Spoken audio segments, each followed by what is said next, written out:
Hello dear audience, thanks for joining to our 5G deployment webinar. We are at the studio in SAF headquarters in Riga. Here with me is Aivis, T&M Product Manager. Live joining us from Atlanta, Georgia, where the power of 5G will be Jonathan Labadie. He's the Product Manager at Test and Measurement team.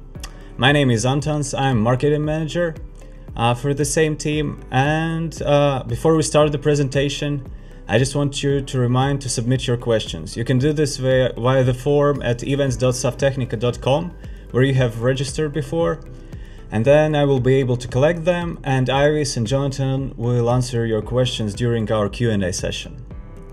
Don't hesitate to send questions. You can ask as many questions as you like. So I guess the word to you, Jonathan.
Three times the spectrum efficiency.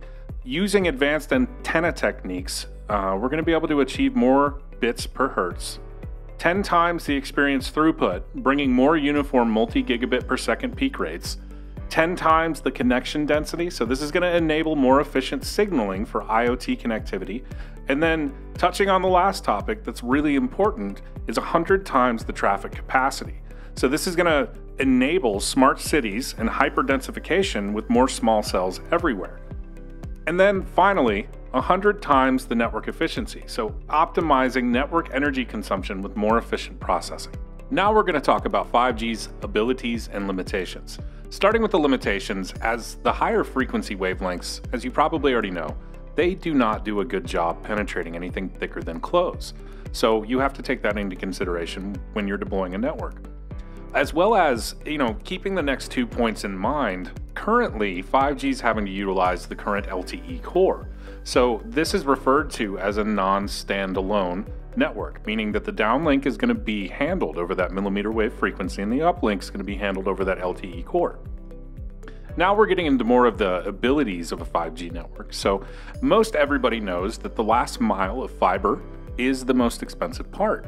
So utilizing these 5G technologies for rural areas is going to reduce the need for the last mile trenches and wired lines. So it's going to save you a lot of money and your ROI is going to be a lot better.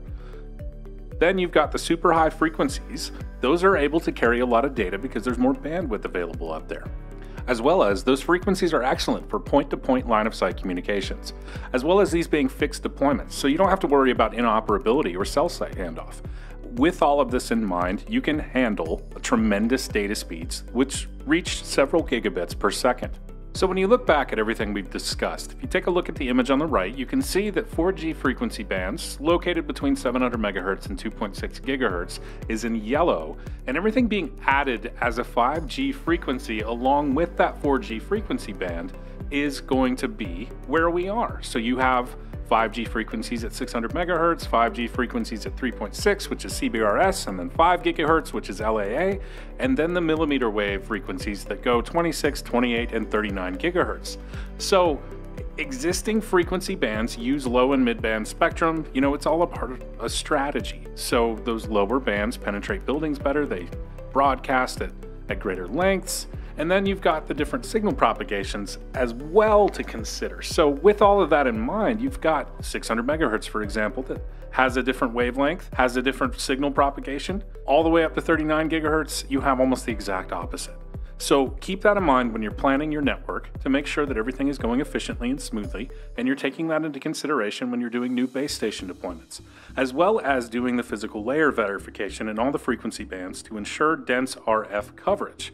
So keep that in mind, and now we're going to move on to the technical challenges of 5G. So when talking about millimeter wave specifically, some of the technical challenges are going to involve the investigation of signal propagation characteristics of new frequency bands. This is, like I said, above 24 gigahertz, and then adjusting the signal propagation theoretical model for efficient network planning. So going over everything we talked about in the previous slide, you've got 600 megahertz where you have a longer wavelength and it travels farther and penetrates buildings better. And then you go all the way up to like 26 gigahertz or 39 gigahertz, and it's not going to go that far. It's going to reflect off of a ton of stuff. The rain could cause interference. Fog can cause interference. You know, a lot of those things are what we have to take into consideration when we're planning out this network. So the other thing too is new infrastructure for millimeter wave cell deployment is going to be incredibly important. So you have all these high bandwidth demands, you have everything else involved with that. So you have to really think about the infrastructure for those particular cell sites.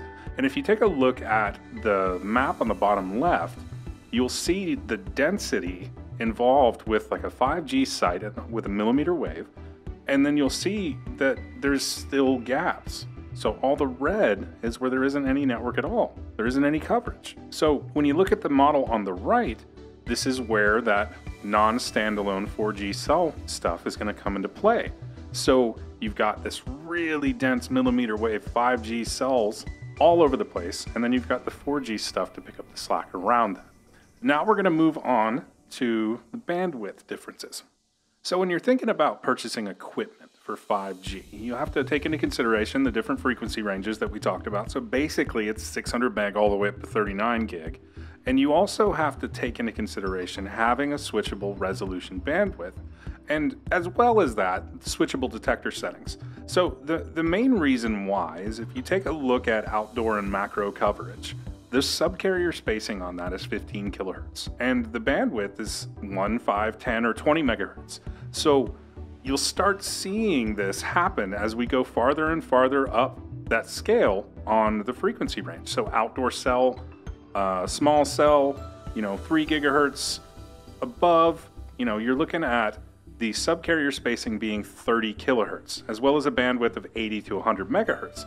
Then you get into indoor wideband, and this is basically 5 gigahertz unlicensed. That subcarrier spacing is 60 kilohertz with a bandwidth of 160 megahertz.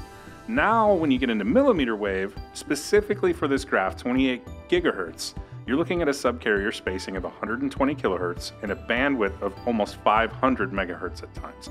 So the big thing to take into consideration is that your equipment can handle that varying array of resolution bandwidths, as well as being able to switch between that detector setting to make sure that you see everything going on with that signal. So if you take a look at the next slide, you'll see everything we've talked about kind of put into a picture, where you have that city with Wi-Fi, millimeter wave, everything else 5G in that densely populated area, and then you break out to the outskirts of the city and your more sub 6 gigahertz stuff.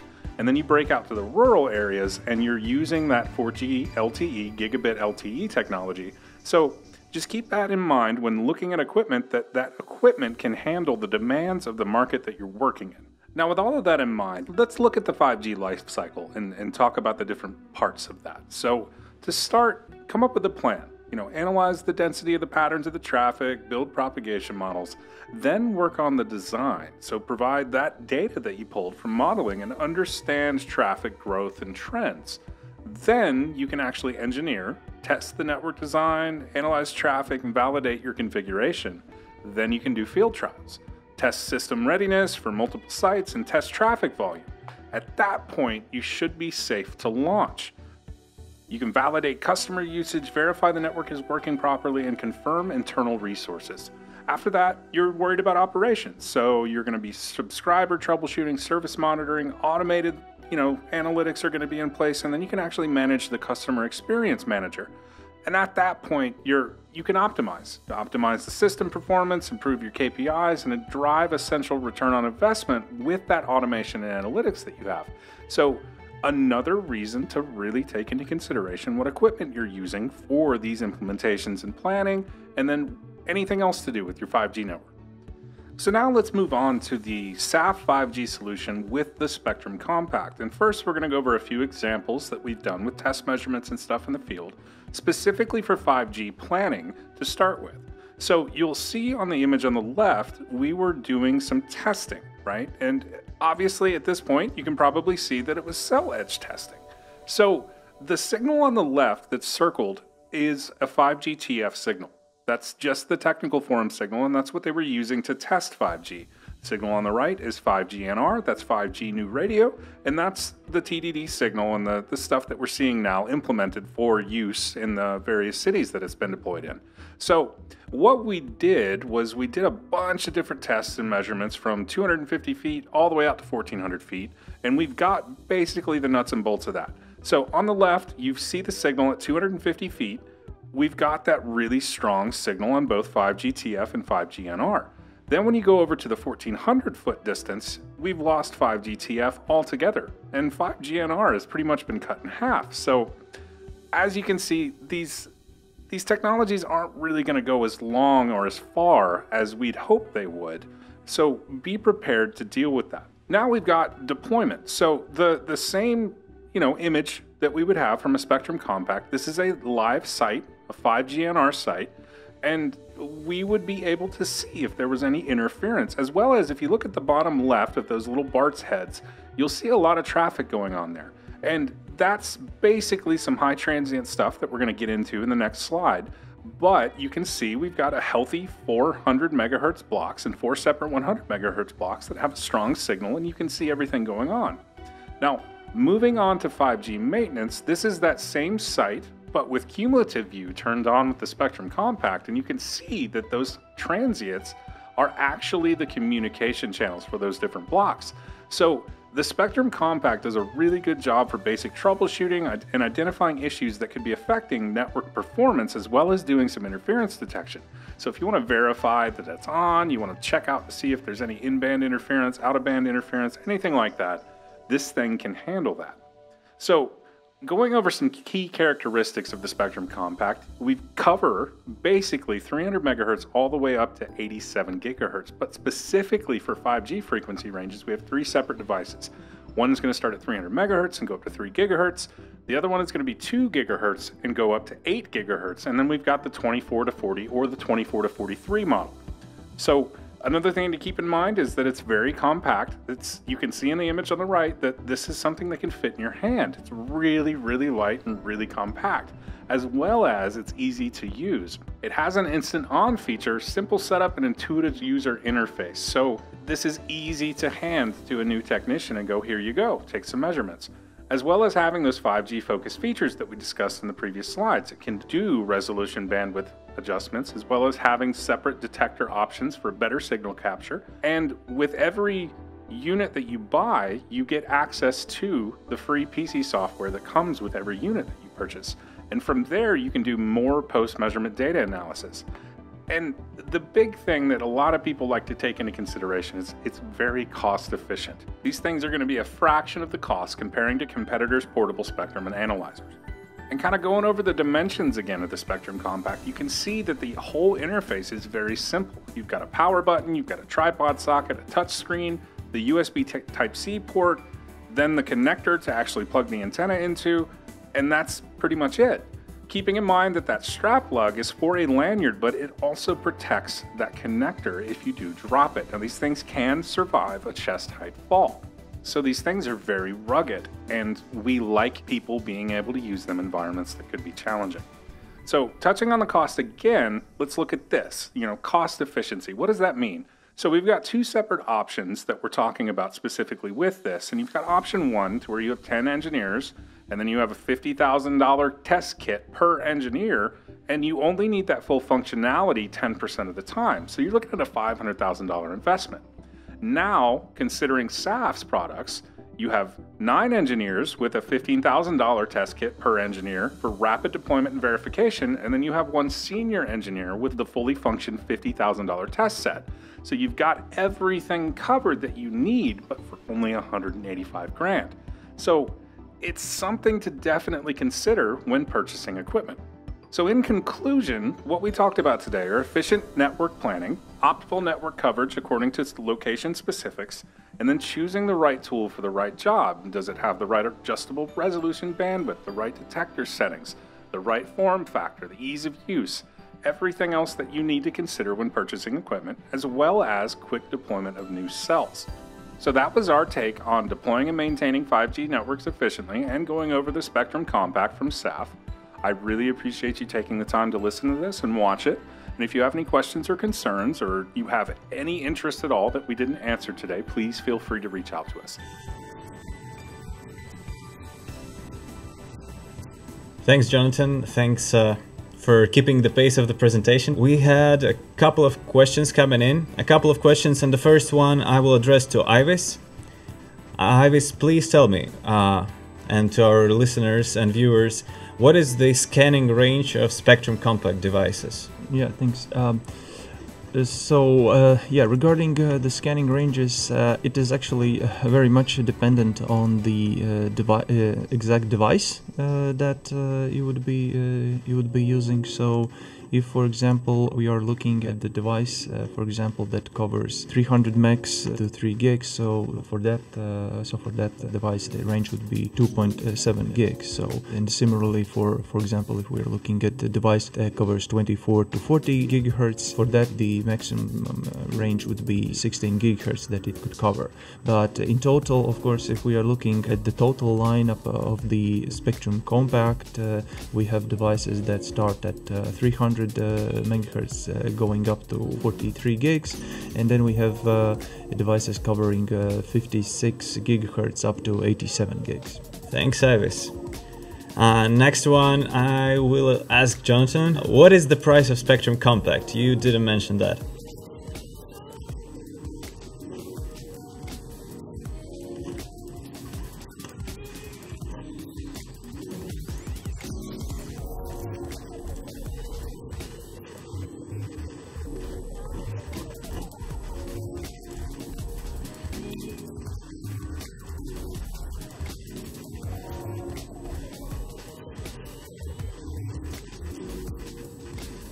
Okay, thanks. Next question is to Aivis. We mentioned a couple of tests that we're able to perform with regarding 5G technologies. Are any extra accessories needed for that, or does SAF Supply is selling a complete solution for that? Well, obviously, of course, you cannot perform any tests in the field, over-the-air tests, or without the antennas. So, for example, such critical accessories as the antennas, RF cables, also the waveguide adapters, various connector adapters. So this is what we can provide as well, together with the spectrum analyzer in the kit. So yeah, we have a complete kit with everything needed for those tests. Exactly. Thank you, Aivis. Another one to you, Jonathan. Can the Spectrum Compact device be controlled remotely?